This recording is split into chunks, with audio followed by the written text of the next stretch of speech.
Ya udah ya. Selamat sore, Assalamualaikum warahmatullahi wabarakatuh. Jawab, Bil. Waalaikumsalam warahmatullahi wabarakatuh. Oke, di sore hari ini saya kedatangan tamu. Siapa namanya, Mas? Nabil Akbar. Nabil Akbar. Izin memperkenalkan diri juga, nama saya Nur Iman. Kali ini saya mau moderatori atau mewawancara Mas Nabil. Sebelumnya Mas Nabil boleh dijelaskan apa kesibukannya akhir-akhir ini dan mungkin bisa dijelaskan pekerjaan saat ini apa, Mas Nabil? Jadi saya Nabil Akbar. Saya saat ini aktivitas dan kesibukan saya sehari-hari ini adalah bekerja di firma hukum. Gitu.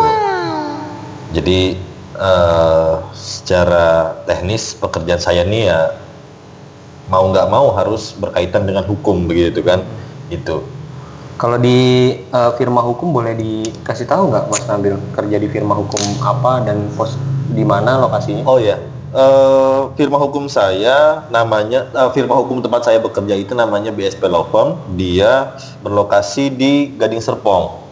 Kalau misalkan teman-teman mau konsultasi apapun itu masalahnya, mungkin nggak apa-apa datang aja, atau nanti bisa hubungi nomor ini terkait lah ya gitu kan.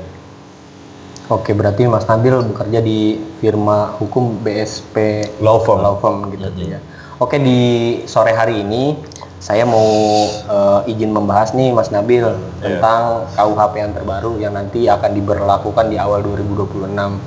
Mungkin di pembahasan sore hari ini kita nggak mau bahas secara umum ya, karena emang panjang banget kalau dibahas semuanya. Ini pengen ini aja, bahas soal living together gitu tuh ya. Soal living together yang diatur di KUHP.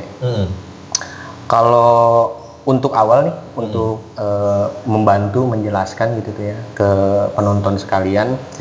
Ini juga kan pengetahuan yang umum, tapi belum tentu semua juga tahu gitu soal KUHP. Boleh dijelaskan, Mas Nabil, apa itu? Jadi KUHP. KUHP itu kepanjangannya adalah Kitab Undang-Undang Hukum Acara Pidana. Nah, Kitab Undang-Undang Hukum Acara Pidana ini dia menjadi hukum pidana atau hukum acara pidana? Oh, sorry, hukum pidana. Pidana. Kalau KUHP baru hukum acara pidana. Jadi KUHP ini Kitab Undang-Undang Hukum Pidana. Nah, Kitab Undang-Undang Hukum Pidana ini dia mengatur segala perilaku dan tindakan manusia gitu kan. Manusia ini warga negara gitu ya. Karena kalau manusia, orang gila pun manusia. Jadi warga negara yang mungkin sehat lah ya, tapi tetap orang gila diatur di sana gitu kan. Ada orang gila diatur di sana gitu. Jadi singkatnya kitab yang mengatur segala tindak dan perilaku warga negara Indonesia begitu tuh ya. Kalau soal pembahasan sore hari ini nih soal living together, apa kira-kira yang dimaksud living together di KUHP yang terbaru? Living together itu kan kalau oke lah, saya jujur di sini secara detail kalau kita mengacu pada KUHP terbarunya memang saya belum bisa menjelaskan secara detailing gitu ya. Artinya perihal narasi yang jelasnya saya memang tidak mengacu pada KUHP terbaru. Tapi kira-kira begini tafsirannya, living together itu adalah tinggal bersama. Bahasa ilmiahnya kohabitasi tadi itu. Kohabitasi. Jadi tinggal bersama antara pasangan yang belum sah dalam arti ini sah nikah secara negara ya gitu. Baik itu dia sesama belum menikah atau yang sudah menikah sama yang belum nikah. Nah, itu masuk kategori wilayah living together. Begitu, yang tinggal bersama. Jadi kalau di lebih singkatnya lagi itu kalau bahasa orang-orang pada umumnya itu kumpul kebo ya, Mas. Kumpul kebo bisa jadi kumpul kebo. Kalau kumpul kebo kan tadi ya, yang tadi Mas Nabil bahas ya. Bisa orang yang sudah menikah atau orang-orang yang belum menikah. Gitu. Nah, apakah living together itu dilarang di KUHP yang terbaru, Mas Nabil? Sebenarnya gini, living together, urgensi adanya living together, pembahasan urgensi mengenai living together ini kan berangkatnya dari keresahan masyarakat ya. Keresahan masyarakat terutama orang tua nih, orang tua yang khawatir akan keberadaan anaknya, keluarganya yang jauh dari pantauan rumah, artinya jauh dari rumah, ya mungkin merantau gitu kan, atau tinggalnya jauh lah. Nah, kalau sebelumnya ini tidak diatur secara spesifik di KUHP yang lama, Nah, saat ini itulah yang menjadi salah satu alasan mengapa pembahasan mengenai living together ini dibahas di KUHP terbaru. Salah satunya itu tadi urgensinya adanya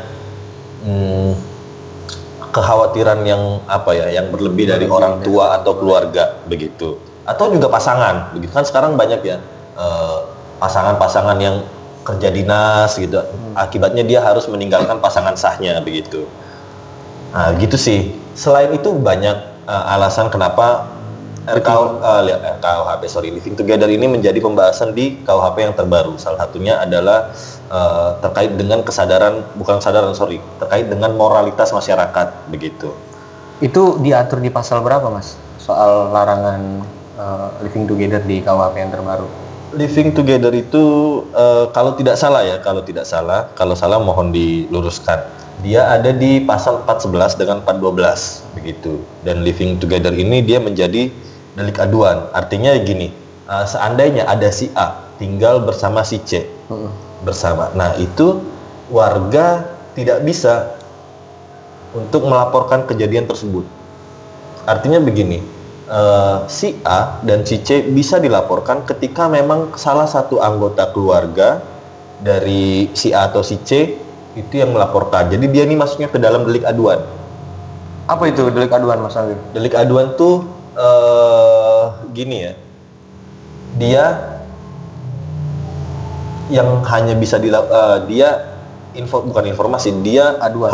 Dia aduan sifatnya, tapi hanya bisa dilakukan oleh anggota keluarganya atau pasangan sahnya.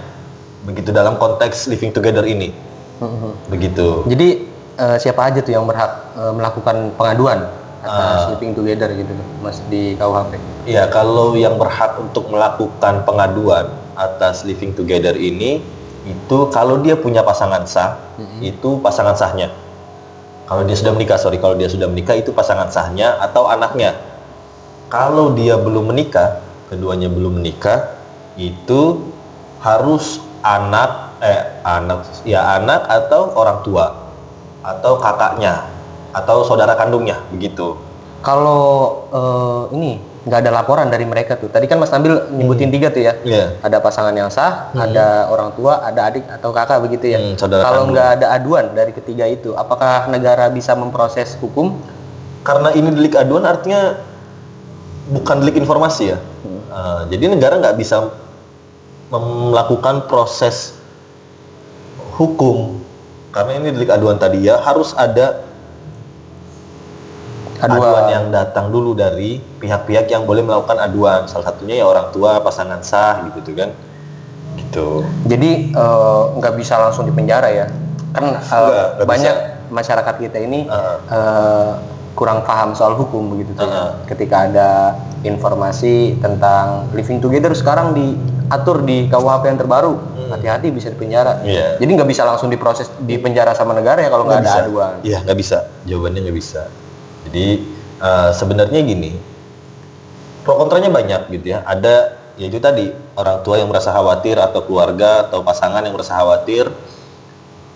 Yang kedua, ini juga dianggap mengganggu privasi seseorang gitu kan. Apalagi mungkin di wilayah-wilayah tertentu ada yang memang hal ini menjadi hal yang biasa gitu kan, living together. Kita nggak mau nyebut daerahnya, tapi ya apa boleh buat, ada juga loh ternyata daerah atau orang-orang yang memang dia menormalisasi atau menjadikan living together ini sebagai hal yang lumrah gitu kan, selagi mungkin tidak merugikan atau tidak sampai MBA gitu kan. Nah itu menjadi hal yang lumrah bagi mereka gitu. Nah kelompok-kelompok inilah yang merasa privasi saya akan terganggu akan pada saat hadirnya atau pada saat diberlakukannya KUHP baru ini begitu.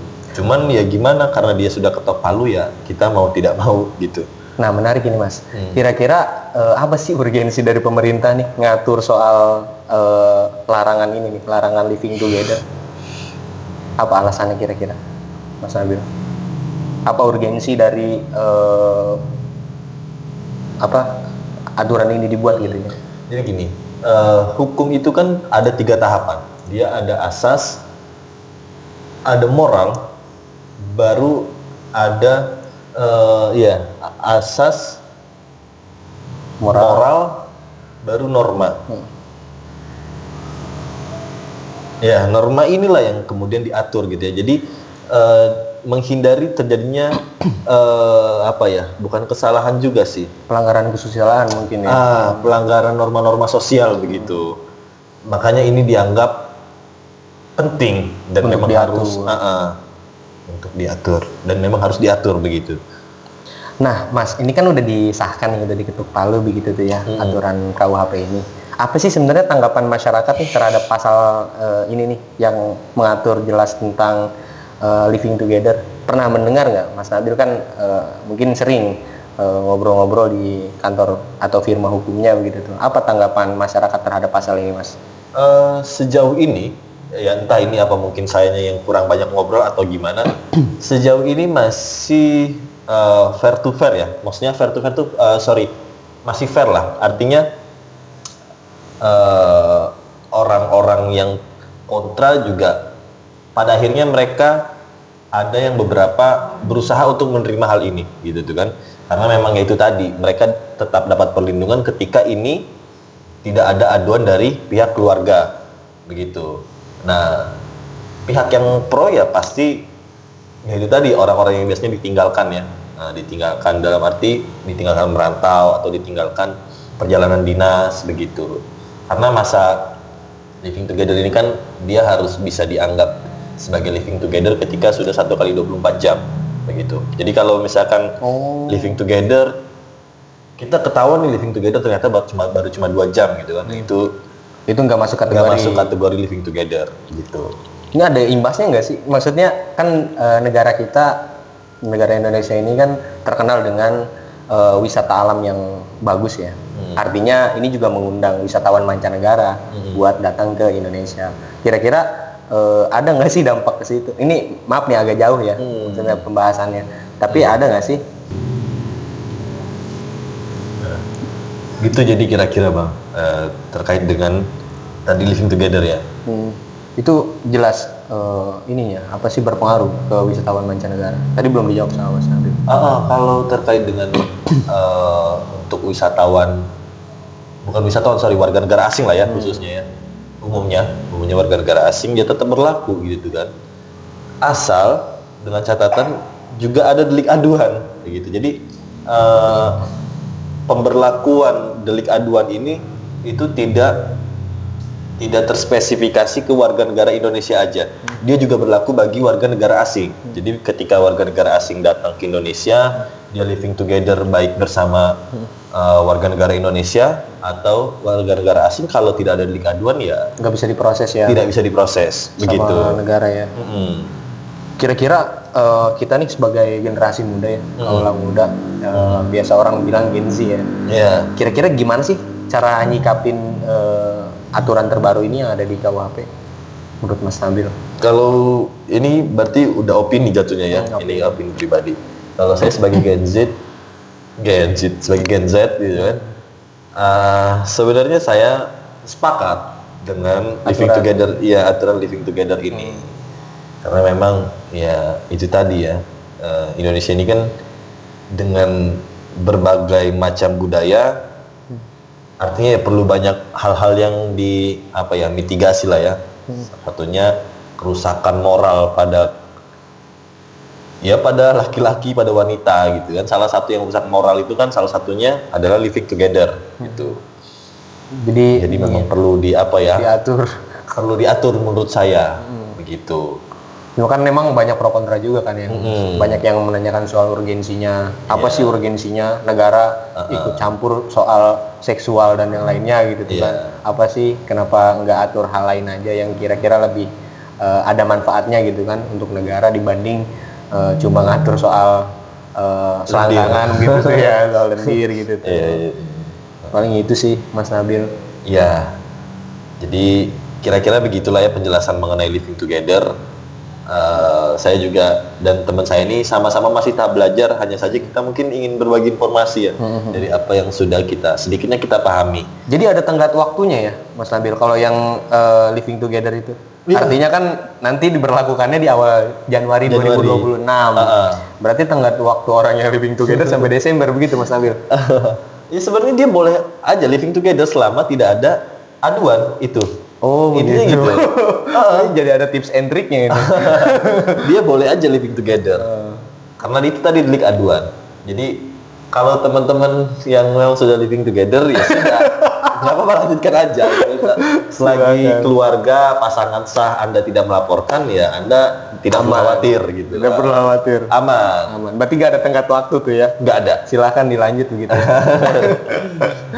Mungkin itu aja Mas Nabil, makasih banyak Iya. udah nemenin Sama-sama. ngobrol. Mau bagaimanapun ini informasi baru yang cukup menambah wawasan khususnya saya, umumnya mungkin buat penonton begitu tuh ya. Iya. Ada pesan yang pengen disampaikan sama Mas Nabil buat penonton? Makan nggak makan asal kumpul. Kayak anak soleng gitu ini. Oke, saya cukupkan. Kurang lebihnya mohon maaf. Saya akhiri. Assalamualaikum warahmatullahi wabarakatuh. Waalaikumsalam warahmatullahi wabarakatuh. Telepon tuh bang. See you. See you.